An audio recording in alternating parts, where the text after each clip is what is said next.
yaltafit ilaiha. Ternyata Jurej tetap konsisten dalam ibadahnya, tidak melirik dia sekalipun. Jadi gagal nih godaan si ceweknya ini, gagal nih. Godaan wanita yang pezina ini gagal nih. Lah ketika akhirnya wanita ini pun putus asa, ternyata Jurej tidak bisa digoda. Ja'at lira'in. Dia keluar, dia pulang dari tempat ibadahnya Jurej dan merasa gagal. Tapi dia malu mungkin untuk mengakui ternyata dia gagal menggoda Jurej, karena biasanya selalu berhasil menggoda laki-laki.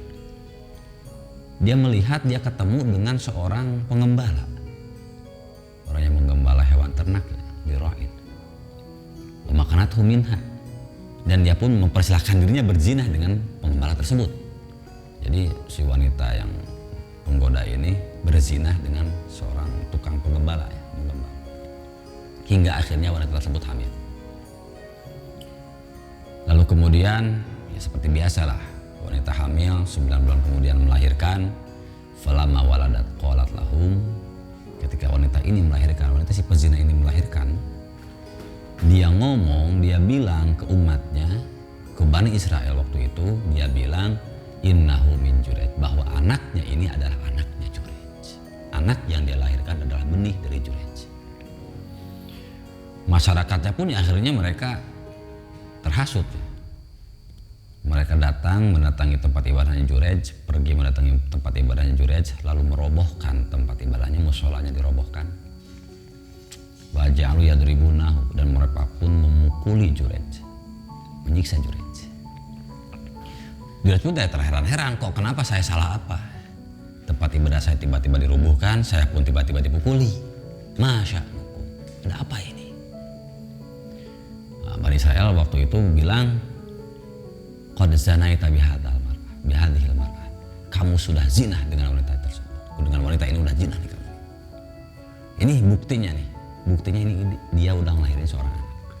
Dia bilang anak ini dari kamu. Kamu udah zina nih. Hingga akhirnya tempat ibadahnya Jurej dirubuhkan dan Jurej pun dipukuli.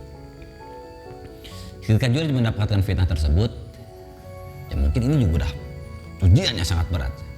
Di mana seorang yang sedang ibadah, ahli ibadah, tiba-tiba tempat ibadahnya dirobohkan. Kalau kita mungkin kalau udah punya pondok, tiba-tiba pondok kita dirobohkan, dihancurkan, kitanya dianiaya, dan kita pun dikasih fitnah bahwa kita ini dianggap pezina atau dosa apapun lah. Dalam kasus Jurej ini dia dituduh seorang pezina, dan anak yang dilahirkan dari wanita yang pezina, ya, si wanita, dijadikan bukti bahwa benar Jurej ini benar-benar sudah berzina. Sebagaimana doa ibunya sebelumnya, ya Allah jangan sampai Jurej meninggal sebelum dia merasakan ada dalam kelompok atau orang-orang yang disangkakan sebagai orang yang berzina. Jurej tidak tinggal diam. Setelah dia dituduh berzina dengan wanita tersebut, Jurej bilang faqala lahum qarribuhu minni wada'uni usolli rak'ataini. Coba kesinikan anaknya, biarkan saya berdua dengan anak ini dan biarkan saya sholat dulu 2 rakaat. Nah, akhirnya disetujui lah oleh Bani Israel. Jurej sama anaknya tersebut dibiarkan. Jurej melakukan sholat 2 rakaat. Setelah sholat, Jurej mendatangi anak tersebut, lalu dilepas dari aisannya. Anaknya ditanya sama Jurej, man abuka ya gulam, siapakah bapakmu? Siapa bapakmu?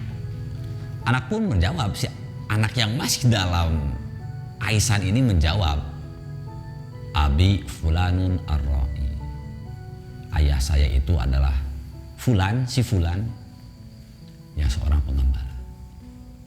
Fa'alimu annal mar'ah qad kadzabat alaihi. Akhirnya Bani Israel pun mengetahui ternyata ya wanita yang penggoda itu telah berbohong dengan bilang bahwa anak itu anak dari Jurej, ternyata anak dari seorang pengembala. Hingga akhirnya Jurej pun dilepaskan. Dan singkat dari cerita ini adalah, yang pertama, kita harus tahu hukum ya, mana yang harus diutamakan, mana yang bisa dinanti-nanti. Dalam hal ini misalkan ini Jurej dia melaksanakan sholat yang hukumnya sunat, sholat sunat. Lalu kemudian datang perkara yang wajib. Walaupun ini bersifat sosial, bersifat antara hablum minan nas, urusan dengan makhluk, dalam hal ini ibu. Tapi kalau itu adalah perkara yang wajib tentu harus didahulukan. Walaupun kita sedang melakukan ibadah dengan Allah Ta'ala, hablum minallah, yaitu sholat, di mana yang sholat dilakukan itu adalah hukumnya sunnah. Jadi kita jangan sampai, kalau istilah sunnah, cododok tinggal igal ya. Jadi jangan sampai kita melakukan hal yang A nih, tapi hal yang lebih utama ditinggalkan. Jangan sampai kita menganggap hubungan-hubungan kita dengan sesama manusia itu bisa dipinggirkan, mengedepankan hubungan kita dengan Allah Ta'ala. Tidak. Ibadah pun ada dua dimensi ya, ada hablum minallah, ada hablum minannas. Dan kita harus paham, tidak semua ibadah yang dengan Allah Ta'ala harus diutamakan, tidak semua. Ada hukum-hukum tertentu di mana kita juga harus mengutamakan kebagusan atau keutamaan ibadah dengan sesama makhluk. Misalkan taatnya seorang istri kepada suami, bagaimana suami mencari nafkah buat istrinya, itu kan untuk hubungan-hubungan sosial ya.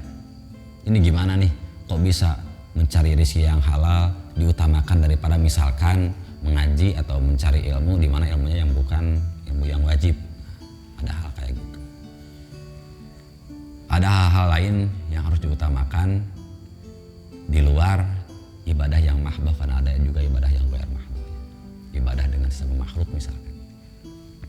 Dan yang kedua, bayangkan seorang yang ahli ibadah saja, yang ibadahnya lama ya, yang dia dianggapnya sampai ahli ibadah, ya berarti ibadahnya udah ahli ya, bukan sekedar kadang-kadang ibadah. Seorang yang ahli beribadah saja, ketika dia menyakiti hati ibunya, itu pun dengan hal yang kalau menurut kita adalah sepele. Ibunya memanggil, dia nggak menjawab, halnya kan sepele. Ternyata Allah Ta'ala memberi ujian seberat itu. Untungnya ujiannya adalah ujian di dunia, tegurannya teguran dunia. Bayangkan kita yang rekam jejak ibadahnya tidak seistimewa Jurej, ibadahnya masih asal-asalan, tapi menyakiti orang tua hampir tiap hari. Bayangin,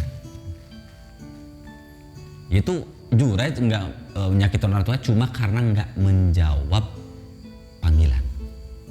Kita membentak orang tua, membentak ibu misalkan. Tentulah ibu mana yang nggak sakit hati. Kita rekam jejak dosanya banyak, rekam jejak ibadahnya dikit, nyakitin orang tua sering. Kalau di dunia nggak dapat teguran, khawatir yang Allah tunjukkan untuk kita adalah teguran akhirat atau siksa akhirat. Makanya dari kisah ini kita harus memahami bahwa kepada seorang ibu kita sendiri apalagi, jangan sampai menyakiti hatinya, walaupun bahkan dalam karena alasan ibadah. Kalau ibadahnya yang bukan ibadah yang wajib ya. Jurej ini alhamdulillah mendapat ujiannya ini di dunia.